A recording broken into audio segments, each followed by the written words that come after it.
Praise the lord. దేవునికి మహిమ కలుగును గాక. ఈరోజు దేవుని వాగ్దానము కొరింథీయులకు రాసిన 2వ పత్రిక 5వ అధ్యాయము 17వ వచనం. కాగా ఎవడైనను క్రీస్తు నందున్న ఎడల వాడు నూతన సృష్టి, పాతవి గతించెను, ఇదిగో క్రొత్తవాయెను.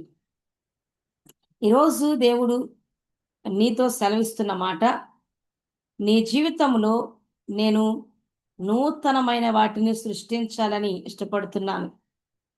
నూతనమైన కార్యాలు జరిగించాలని ఇష్టపడుతున్నాను. అవి ఇంతకు ముందెన్నడూ చూడనివి, ఇంతకు ముందెన్నడూ ఎరుగనివి, ఇంతకు ముందెన్నడూ నడవని నూతనమైన మార్గములో నేను నిన్ను నడిపించాలనుకుంటున్నానని దేవుడు నీతో సెలవిస్తా ఉన్నారు. నూతనమైన కార్యాలను నీ జీవితంలో దేవుడు చేయాలని ఇష్టపడుతూ ఉన్నాడు. ఇక్కడ దేవుని వాక్యాన్ని గమనించినట్లయితే, కాగా ఎవడైనను క్రీస్తు నందున్న ఎడల వాడు నూతన సృష్టి.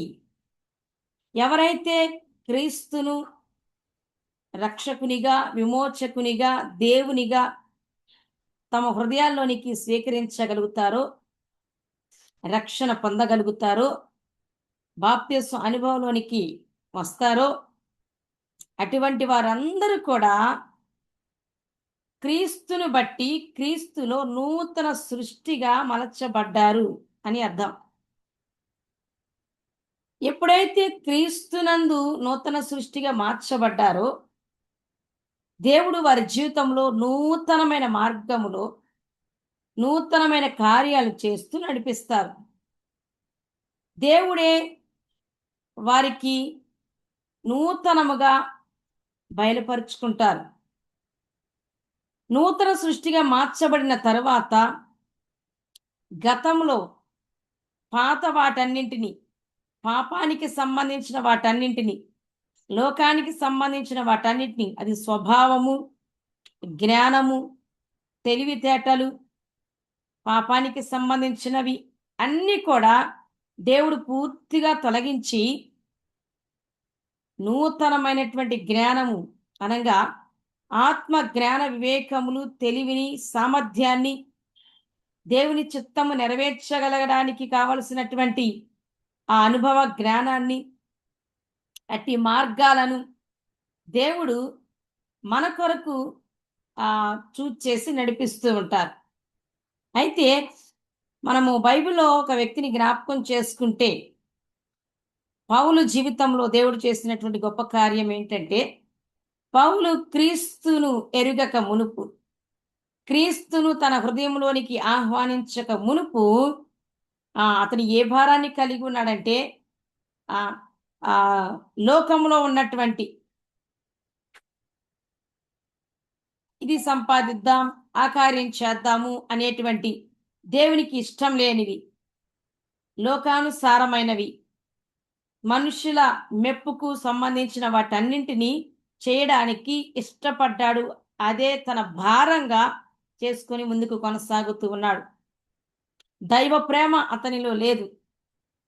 ధర్మశాస్త్రం మట్టుకే అనుసరిస్తూ అదే దేవుడు అనేటువంటి అవగాహనలో ఉన్నటువంటి పౌలు ఆ పాత చరిత్ర అంతా ఎలా ఉన్నది అని అంటే, హింసకు సంబంధించినది, ద్వేషానికి సంబంధించినది, పగకు, కోపానికి సంబంధించినవిగా ఉన్నాయి. అవన్నీ పాపాలు. అందుకనే క్రీస్తు సంఘాన్ని చెరపడానికి, విశ్వాసులను లేదా దేవుని శిష్యులను హింసించడానికి, చివరికి చంపడానికి కూడా అతను ఎంతగానో ప్రయాసపడినట్లుగా వాక్య లేఖనాలు తెలియజేస్తాయి.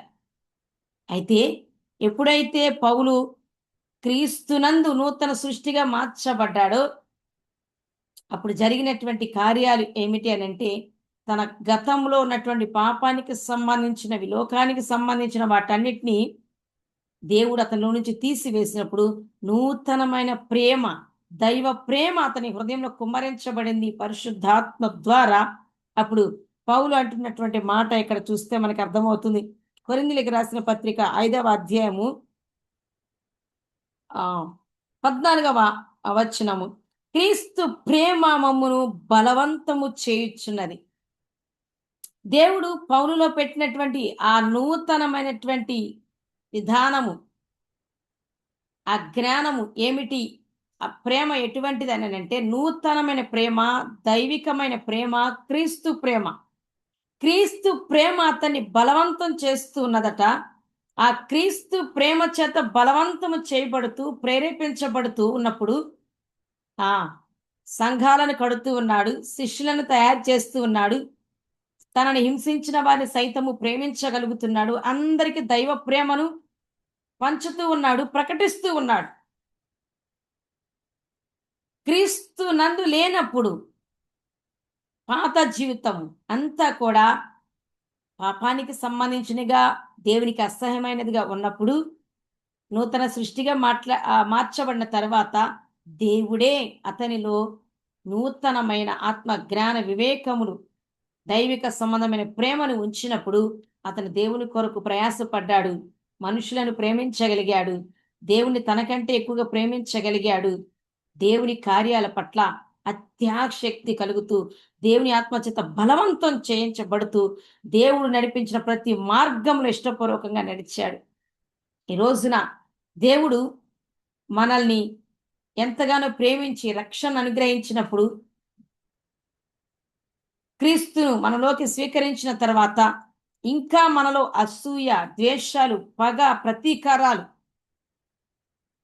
పోటీతత్వము, గర్వము ఇటువంటి వాటికి గనక స్థానం ఇచ్చినప్పుడు మనమింకా చావవలసిన వారముగా ఉన్నాము. ఎందుకంటే మనము నూతన సృష్టిగా మార్చబడ్డాము అనంటే గతంలో చేసిన పాపాలు ఏమి కూడా మనలో పని చేయకూడదు. అవి పాతిపెట్టబడాలి. గతమంతా పాతదంతా కూడా మనలో పడాలి. ఎందుకంటే రోమీయులకు రాసిన పత్రిక 8వ అధ్యాయంలో క్లియర్‌గా దేవుడు తెలియజేస్తున్నాడు. క్రీస్తు మీలో ఉన్న ఎడల మీ శరీరము పాప విషయమై మృతమైనది గాని నీ ఆత్మ నీతి విషయమై జీవము కలిగి ఉన్నది. పాతది అనంటే శరీర సంబంధమైనవి, క్రొత్తవి అనంటే ఆత్మ సంబంధమైనవి. మనలో ఆత్మ సంబంధమైనవి మాత్రమే జీవించుచు దేవుని కొరకు అత్యాసక్తితో పౌలులాగా ముందుకు పరుగులెత్తే వారంగా ఉండాలి గాని గతంలో పాతవి మనలో కనబడకూడదు. అవి మృతము చేయబడాలి, చనిపోవాలి. లేదా అవి ఇంకా చనిపోకుండా మనలో బ్రతికే ఉన్నాయి, అవి కూడా ఒక ప్రక్క పనిచేస్తున్నాయి అని అంటే క్రీస్తు సంపూర్ణమైన భారము నీవు కలిగి లేవు. క్రీస్తు కలిగి ఉన్న ప్రేమను నీవు కలిగి లేవు. అయితే ఈ రోజున అవి చావబడాల్సి ఉన్నవి, శరీరానుసారమైనవి నీలో ఉంటూ ఉన్నప్పుడు, చంపబడాల్సినవి ఇంకా నీలో ఉంటూ ఉన్నప్పుడు, అవి చంపబడినప్పుడు మాత్రమే దేవుడు ఆ నూతనమైనటువంటి కార్యాలు జరిగించి నిన్ను ఇంకా ఇంకా ఇంకా ఇంకా అనుభవ జ్ఞానము చేత దీవించి ఆశీర్వదిస్తారు.